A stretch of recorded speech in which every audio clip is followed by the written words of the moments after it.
Hello and welcome to the SBK betting podcast for a festive special. Over the next half an hour, we're going to be previewing all the action over a busy holiday period. My name is Alex Brinton. I'm joined in the studio by Issy Barker and Freddie Walker. So, summing up last weekend, how disappointing, Freddie, was Liverpool Man United? Oh, it was a real sleeper. It put me to sleep at one point. I think it put you to sleep. Yeah, really poor game. Very disappointing. It kind of tends to happen when games are built up that much. They do sometimes tend to disappoint. So, yeah, not great.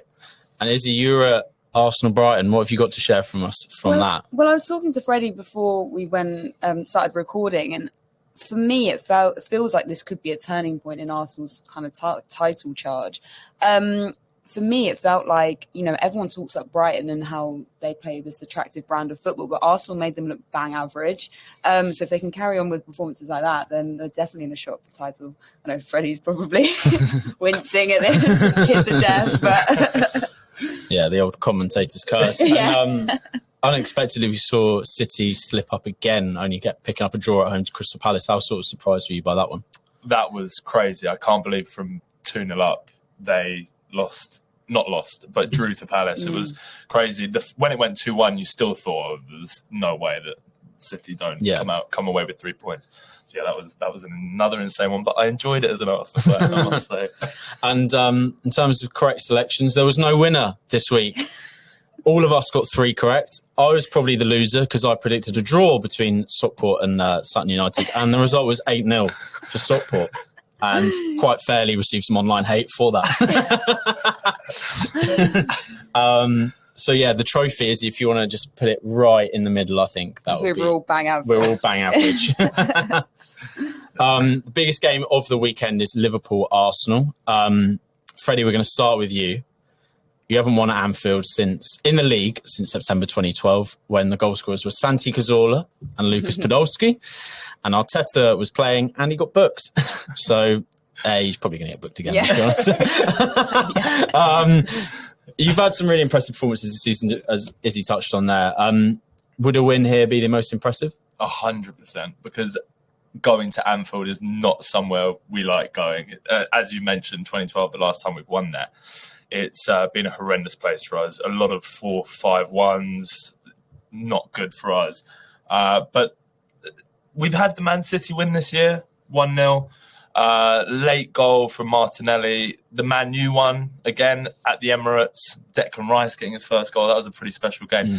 But yeah, 100%, if we went to Anfield in this kind of title race that we're currently in with Liverpool, then it would be absolutely massive. And Issy, this game last year was a real turning point for Arsenal's season. I was sort of looking back, doing my research, and this is where it really sort of started to sort of tail off. No offence, mate. Do you think they're going to still be a bit scarred from that, and their run-in last season, and try and sort of correct where they went wrong almost? I would say so, just a tad, because I remember the feeling last season was that it felt like psychologically it was a huge win that got away from them. Obviously, looking back on that game, I remember how superior they'd been in that first half, and to let that kind of slip was just madness, really. And I remember they lost both games that season to City, but it didn't really feel like that was where the damage had been done. It felt like that Liverpool game, and also was it a 2-2 draw with West Ham that came after that, where the real damage was done and they started to slide. It kind of felt like we're at a time in the season where they needed to be their most strongest, their most resilient. They just didn't do enough to win the title. Freddie, we've spoken on the last few weeks about how you're not being as free-flowing, but how sort of pleased are you with how you're doing, in short? And then do you think you can sustain a real title challenge? Obviously, I'm super happy with where we are on the table, top of the league. Yeah. Can't complain. The way we have been playing hasn't been as fluid as last year. I'm not enjoying watching the football as much. I feel like I've had a lot more stressful games this year than I did last year. A lot of late winners and whatnot. But I can't complain if we're top of the league. The finishing has been poor, but I think we're starting to heat up a bit now. That Brighton game was probably our most impressive of the year, to be honest. Really made a good Brighton team look quite poor.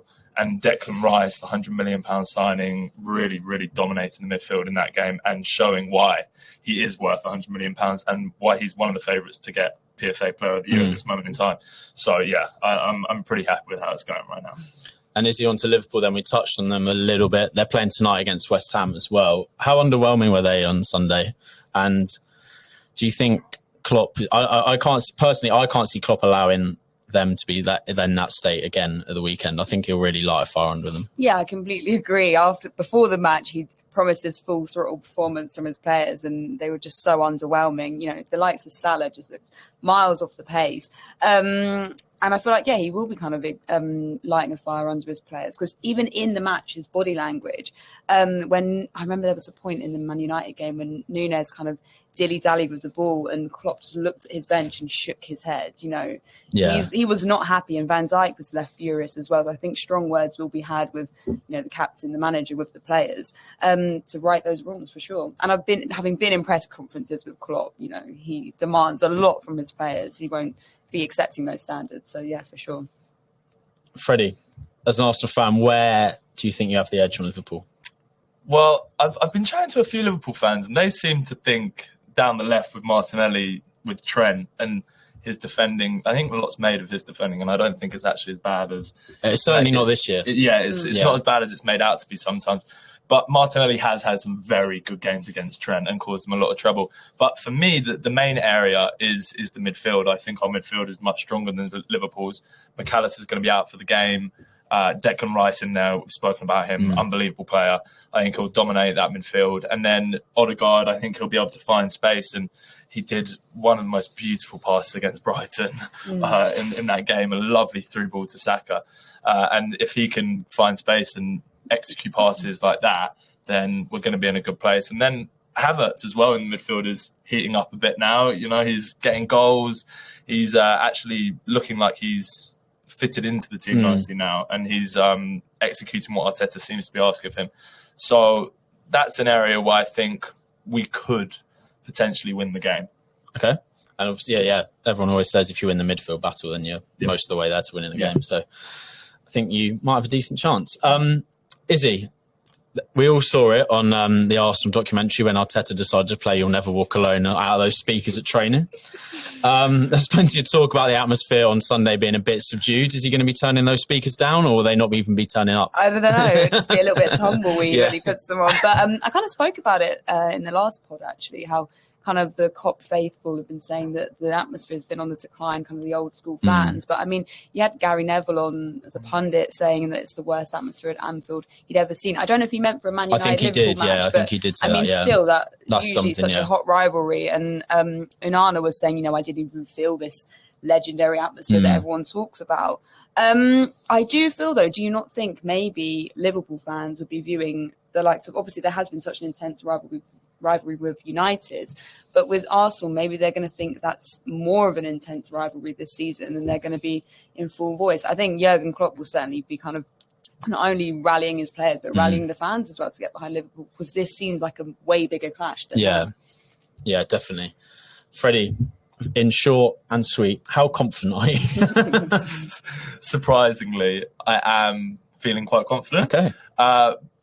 Shouldn't be. Everything you look at tells me I shouldn't be confident. But if there is one time in the last few years that I should be confident going to Anfield, or feeling more confident than I have in the past, I think this is it. I like our team. We've got pretty much everyone fit, maybe Partey, Timber, but it's a good time to go. It's a title game, and I want to see if we've learned from mistakes that happened last year. Okay, right, let's have a little go at our predictions. And with SBK, if you bet £10 on this match, you'll receive a free £5 bet builder for the Wolves v Chelsea game, which is the next day on Christmas Eve, which is very exciting. Christmas Eve football. Not sure I was expecting that this year, but no, it's nice. Issy, you go first. What have you got? It's funny we were talking about this match, because I had to just go with the stats, because there's like a feeling in me, having watched Arsenal, where I was like, oh, it could go this way or what. But I went with the stats, and I've gone with Liverpool to win, Salah to score the first goal, and no on both teams to score at 14.5. Obviously, we touched on it the last time Arsenal left Anfield with a win in the league was in September 2012. Speaks for itself. On the Salah stat, Salah has scored 6 of his last 7 Prem home in 7 of his last Prem home matches against Arsenal. That's for Chelsea and Liverpool. 7 goals in total, and no on both teams to score, as Arsenal have actually failed to score in 2 of their previous 4 Prem away matches. But it's really touch and go on this one. I'm nervous about this one, I've got to say. I've gone for Liverpool double chance, so I'm sort of covering myself with a draw. Over 2.5 goals. I think it'll be quite a different game quite a lot of your games this season have been, like, the big games have been tight, which made me sort of go against this a little bit. But I do think in that Anfield atmosphere, when it gets going, I think Liverpool come out flying and the goals will start going in. So over 2.5 goals, and Saka to have a shot on target, and that is at 4.9. What have you got, mate? I have gone for over 2.5 goals, over 9.5 corners, and Saka to score at 10. So, as you mentioned, these are historically quite high-scoring games between Liverpool and Arsenal. Not normally in our favour. Normally quite high scoring for Liverpool. But these were 3-2 and 2-2 last year, the 2 games between Liverpool and Arsenal. So that's my reasoning on the goals. Over 9.5 corners, it's basically the same reasoning that I had for Liverpool Man U last week in my bet builder, where Liverpool are averaging over 11 corners in their home games at Anfield. And in that Man U game, they were on 9 corners by half-time. Yeah. They finished on 12 corners, but Man U didn't have a single corner. So I think Arsenal will be getting corners and Liverpool will be getting corners. It'll be going flowing game. And then I've actually gone Saka to score. Okay, more faith than me. Yeah, he'll actually put it in instead of just on target. But it's just, for me, Saka's a big game player. He turns up in the big games. He's scored against all the big boys pretty much. So when we need him, he tends to turn up. So I think he'll get a goal. Interesting. And now we look ahead to the rest of the weekend's football. So we're picking 4 teams from across the Premier League and the EFL. Issy, take it away. Yeah, I only picked 1 in the Prem, but I went with Tottenham to beat Everton, Norwich to beat Huddersfield, Leicester to beat Rotherham, and Derby to beat Lincoln at 5. If you've been listening to the pod, I've actually veered away from Barrow for once this week. So. Are you sure you're all right? Yeah. I haven't taken my meds today, but yeah. Spurs have won 5 of their last 8 Prem home matches. I also expect Everton to be a little bit tired and wounded after being put to the sword by Fulham. No, fighting till the dying moments and penalties is pretty tiring for a side. And obviously kind of spoke in the last pod about Ange deploying Son on the left and Richarlison back up top. It's been a bit of a masterstroke for them. They're also unbeaten in the last 5 matches with Everton, so a really good record against Everton. Norwich to beat Huddersfield. Really exciting, kind of looking back at the last 6 meetings between these two sides. It's often massive scorelines. 4-0 just in August this season and 7-0 back in the 2020-21 season. And Norwich on a really solid run. Only 1 loss in the last 7.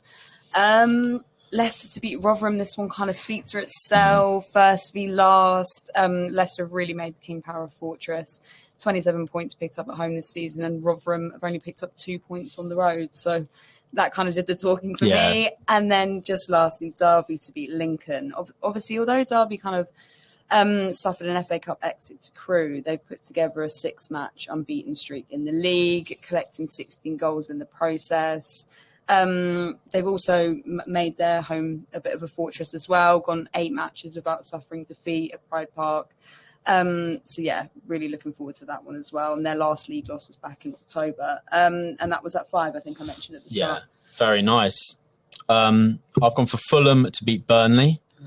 Leicester to beat Rotherham, as you said. Saints to beat QPR. And this is the biggie at the end. Luton to beat Newcastle. Okay, so we'll save the best till last. And that is at 16.5. So Fulham have won their last 3 in a row at home, scoring 13 goals in those games. Very nice. For the people in the back. I think you will miss Jimenez, obviously, who got stupidly sent off last week. And Burnley have actually only beaten Luton away from home this season and only scored 6 in their 8 games away from home. So tricky one for that. Leicester, as you said, I'm not going to go into too much detail on that, but they've won 27 points at home this season, second in the league, only conceding 6 goals in those 11 games, which is pretty solid. And Rotherham have only picked up 2 points in the road, the worst away record in the league. Saints, Southampton are unbeaten in their last 14 matches, top of the form table, doing really well. third best away from in the league with 19 points. QPR have only won 2 at home this season, so Loftus Road has been sort of struggled to really sort of develop a bit of form there. I know one of my mates, she put a story up the other week when they won, saying it's the first win she'd seen like all year or something, and she goes like most weeks. Yeah. What Reminds me of what the old Villa days used to be like. And then Newcastle. Luton to beat Newcastle. So Newcastle looked out on their feet last night against Chelsea. So many injuries. You do feel sorry for them, but they haven't. For me, they haven't quite rotated as much as they maybe could. Like Lewis Hall has barely played when he's looked really good when he's come on. Their away from is really poor. They've only picked up 5 points away from St James's Park this season, which is I think the 16th in the league. I didn't know that. Yeah, it's like I knew it wasn't great, but I didn't realise it was at all close to being like that. And Kenilworth Road is a really tough place to go, as we've touched on, like you found out. They've still only lost whenever they've lost by 1 goal, and they've also had a week to prepare. So I think, they've got a decent chance in that one, and the odds for that are 16.5. Freddie, what have you got, mate? So I've gone Bolton to beat Leyton Orient, Norwich to beat Huddersfield, Spurs to beat Everton, and Fulham to beat Burnley at 7.6. So Bolton, Orient are on a 50-match winless streak against Bolton, so it's been a while. 3 draws and 12 losses in their head-to-head for Orient. So last time they won on the road at Bolton was 1970, so quite a long time ago. Wow. So I'm backing Bolton to extend that winless streak for Leyton Orient. Then I've also backed Norwich, like as he said. Norwich have good form at the moment. They've won 4 of the last 5 against Huddersfield in the league. Huddersfield lost 11 of the last 12 of their trips to Carrow Road, so not a place that they like to go. So I think Norwich will come out on top on this one because Huddersfield's form is also poor. Spurs lost 1 in their last 21 Prem games against Everton, so it's not a good place for Everton to go. That's some stat, that. Yeah. It's Spurs have a good number on the Toffees, and they've scored in every game this season. They're the only team that's scored in every Prem game this season. So 100% in the game. So I'm backing them to get a goal. And the last 2 results at the Tottenham Hotspur Stadium with Everton have been 2-0 and 5-0 to Spurs. Wow. So I think it could be along those lines again, even though Sean Dyche is doing an unbelievable job at Everton. And then Fulham, as you've alluded to, scored 13 goals at home, getting a lot of goals, great home record. So I think they're gonna take Burnley and be too strong for them. Okay, and now we're going to, as it's a festive special, we're going to throw it forward and look at Boxing Day as well. So you've got to give us a bit of slack here because we are almost a week away from that. So, Issy. Oh, and also there is a free £2 bet builder for any Premier League game on Boxing Day with SBK. So, Issy, with that in mind, who are your... So, I've gone with 3 teams. I've gone with Liverpool to beat Burnley, Fulham to draw with Bournemouth, and Middlesbrough to beat Rotherham. I really struggled with these selections, I can't lie. Obviously, we've kind of touched on Liverpool. They're on a real title charge this season. Speaking of Burnley, I mean, they looked all right and decent when I covered them in the Brighton draw, but barely picking up any points this season and in that relegation scrap, to be honest. Fulham to draw with Bournemouth. Actually, 3 of the last 4 meetings have ended with a draw between those sides. So that was my kind of rogue selection a little bit. And then Middlesbrough to beat Rotherham. I assume, Rotherham are bottom of the table at this point in time, and I assume they won't have gone much further away from that on Boxing Day, and that's come at 7.2. Perfect. I've gone for Liverpool to beat Burnley as well. This is the big one. Everton to beat Man City. Huge. Southampton to beat Swansea and Arsenal to beat West Ham. You're asking to be trolled, aren't you? No. This is going to happen. Liverpool, as you've touched on, and Burnley have the worst home record in the league. Liverpool are flying. A really weird stat. In the last 10 games between these two sides, Liverpool have won 7, and in the only ones they haven't won have all been at Anfield. Oh, really? Yeah. Oh. So it's not what you'd expect at all. But and then Everton to beat Man City. So everyone knows I'm in love with Everton, obviously. They've got a tough trip to Spurs, as we touched on at the weekend, but they've won. At the current time of talking, they've won 4 in a row. City will be tired coming back from Saudi, and I think Goodison will be really rocking because they see themselves as a club that's been sanctioned, and Man City, who have for now, got away with it. So I think they're going to be really after that. And City are just really sort of fumbling at the moment. I don't really know. They're quite hard to predict. So I've gone for Everton to win that one. Southampton to beat Swansea. Swansea have only picked up 7 points from their last 8 games. They're really struggling. And like I said literally a minute ago, Saints are flying.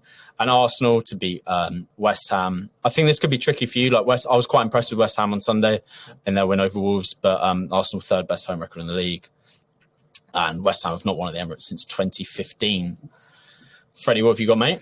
So I have gone Watford to beat Bristol City, AFC Wimbledon to beat Sutton, Liverpool to beat Burnley, and Villa to beat Man United. That's my big one. That's 11.5 on SBK. So first one, Watford. Bristol haven't won in their last 5 against Watford. So that's the main reason there. Vicarage Road, the last 3 results between them have been 2-0, 6-0 and 3-0. So Watford dominating that tie. They've just come off a good win against Preston, 5-1 win. So in decent form. So that's why I'm going for Watford on that one. Wimbledon, they have won their last 3 at home in the league. Sutton haven't won in their last 5. And sorry to remind you, Alex, they did lose 8-0. They did just lose 8-0. So with Wimbledon having good home form, I'm going to back them to continue that against Sutton. Liverpool, we've all alluded to it. The one stat I have seen on this that I thought was quite funny is that Klopp has won all his Boxing Day games with an aggregate score of 17-1. So that's they're pretty dominant on Boxing Day on the club. They must be very, very disciplined on Christmas Day. Yeah, exactly. And then Villa, they're on form, aren't they? It's a tricky one. Title challenges, Alex. I won't make you say it. But you Villa, can say it. I can't. Villa have won 2 of their last 4 league games against Man U. 1 draw and then 1 loss. So actually pretty decent form from Villa. And then Man U have lost 4 of their last 7 games at Old Trafford. Yeah. So not the fortress it once was under Sir Alex Ferguson. So I think with Villa, there seems to be something about your away record. There seems to be people thinking that it's actually quite poor. But in the last 6 games, you've won 3, drawn 2. Yeah. So you've only lost 1. It's like the 6th best in the league, I think. It's just because we've slipped up in games that, like Forest away, when we lost 2-0. Like that sort of really hit. That is the one game in the last 6. So I mean, I think you definitely have the ability to go to Old Trafford like Bournemouth did and dominate Man U. So that's the reasoning for that one. And hopefully that one comes through for you as well. Yeah, fingers crossed, mate. So now we're going to move on to our Goalscorer Selections. We're only going to do them for the games this weekend because it is simply too hard to predict a week in advance. Issy, you're the queen of this. 3 in a row. Who is going to be the 4th in a row? Come on. I think this is a bit of a cop-out, and I think this could potentially be an illegal one, but we might need VAR to check it. But I went with Ollie Watkins. It's at 1.71, but he's just formidable this season. 15 goals in 26 appearances across all competitions.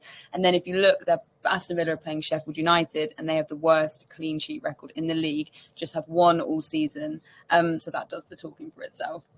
Fair enough. I've gone for Dominic Solanke. He got it for me last week. He's going to do it again. And he's at 3.2 and he's on a really good form. He scored I think 9 goals so far this season now, which is remarkable. He's really sort of working well in the team. So I think he can definitely find the score sheet again. And Freddie, who have you got, mate? I am backing Heung-min Son this week against Everton. Yeah, so that's at 2.34. He's really stepped up in Harry Kane's absence. He's got 10, I think, in 17 league games. And as I've alluded to, Spurs have a very good record against Everton. So I think if Spurs do dominate Everton like I expect them to, Son will be on the score sheet. Perfect. That is everything for this week's episode of the SBK Football Podcast. Hopefully we gave you everything you need for the holiday period, obviously not presents.